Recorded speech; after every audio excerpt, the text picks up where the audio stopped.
So May is the exam season, we all know it. And with exams, there's more than usual stress in our lives, especially as teenagers, because you have to deal with friends, you have to deal with school, your parents, your freaking boyfriend or crush or whatever. And on top of all of that, you also gotta try not to fail, especially when you've procrastinated for the whole freaking year. And now it's like, you gotta study for your exam. Trust me, I've been there, I'm still there right now. And in this video, I wanted to share with you guys a cool psychology trick or something that we can take away from like the psychology of how stress works and use to our advantage to minimize our stress during the exam time. Hi NetBest friends, and welcome back to my sleep art. I am so freaking happy to be back at making videos, and honestly, my makeup today, not really happy with it, but you gotta do what you gotta do. And for those of you who are new here, if you guys like content related to teenage life, like how to be more social, how to get people to like you more, how to get your crush to like you, how to have more friends at school, how to be more confident, etc., then consider subscribing to this channel. If you like this video, consider this your free trial. And without further ado, let's get into the tips. Okay, so basically the way that stress is kind of like processed in our minds is through two different stages. And this is something I took out of like a psychology textbook. I'm not sure exactly which specific one. I think it was on OpenStack. So basically when we're stressed, we kind of go through two different processes in our minds. The first one is called primary appraisal or appraisal. I'm probably gonna be mispronouncing it this whole video. Anyways, primary appraisal is when we encounter something that stresses us out. So right now that is exams, and during this first stage, we kind of assess whether this thing is potentially harmful to us or not. This does not really happen on the conscious level of your brain. It happens more in like automatic, subconscious, like thinking, processing level. But basically during this stage, if the situation is judged as something that can be potentially harmful to us, the stress is maximized, and if the situation is judged as something that we can grow from or as a challenge, the stress is going to be minimized. So what you guys can do if you're stressing about the exams right now, just write down exactly which one you're stressing about and what exactly about it you're stressing about, and then try to look at it more as something that is a challenge and something that you can grow from, or try to find something that you can get out of it for your growth, and that's supposed to minimize your stress. So I suggest kind of like taking this thing that happens like automatically in our minds and actually using it as a journaling exercise to minimize the stress. That is what I've been doing for myself, and it has been working really well. But if you really can't find anything that you think you can get out of the situation, or if you really can't view it as a challenge, then usually the mind kind of moves on to the second stage, which is, you guessed it,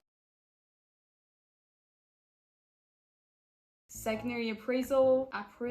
So at this stage, our minds kind of evaluate the options that we have to cope with the situation. So for example, if you judge the situation as stressful or potentially harmful to you, then moving on into the second stage, our minds try to look at what can we do in order to cope with this situation. So the way you can help yourself minimize the stress here is by listing out different ways that you have in order to solve this problem, solve this situation, get out of the situation pretty much in the best way. And they don't even have to be like really incredibly realistic or something. The key here is to give yourself hope so your stress is minimized, but it's usually better if it's realistic. Let's give an example. So let's say you're really stressed about your statistics exam, which is honestly me right now, and you haven't studied anything for it, and you have to do the exam tomorrow, and that's why you're stressing out. So what you can do here is to try to make a list of all the different possible things that you can do in order to actually deal with it. So for example, what I usually do is I make like a survival plan for my exams. So I write down like how many days I have left,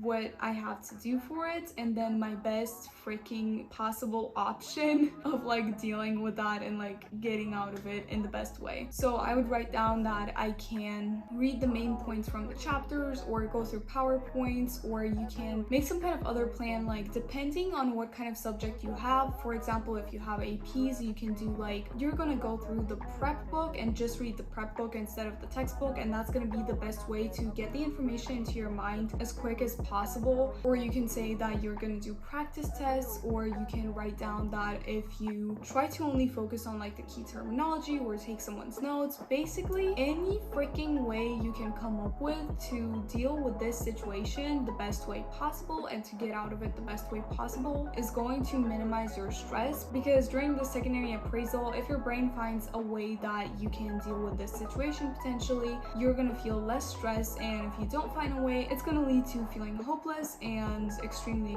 stressed. So you can help yourself by writing down a few ways that you can actually deal with this situation, and that's going to minimize the stress you feel in that moment. And also, you guys, I'm gonna mention a few more tips that I have. So the first one is to honestly just talk to someone or write it all down. Even getting it out on the paper is going to help you feel less stressed. Or maybe if you can go to the counselor's office, or if you can talk to your friends, or if you can talk to your mom or a family member, anyone that you feel like you trust, and anyone who can listen to you and is not gonna make you more stressed by stressing out themselves. Because I know sometimes if I talk to my mom when I'm stressed, she just literally like catastrophizes the situation and she makes me even more stressed about it. So I usually talk to one of my friends who always views everything so rationally, or I talk to a counselor, or I talk to my cousin, because she always can stay calm in really stressful situations, and talking to her always helps me see a way out and therefore feel less stressed. And another additional tip is to write everything down that you can't wait to do after the exams are over, so you have something to look forward to, and know that this situation is temporary. The exam season is not gonna last the whole year, which, I mean, when I posted a poll, some people did say that they had exams all year long, and I feel incredibly bad for you. I don't know which country it is that's doing that, but that's completely terrible. I would much rather prefer to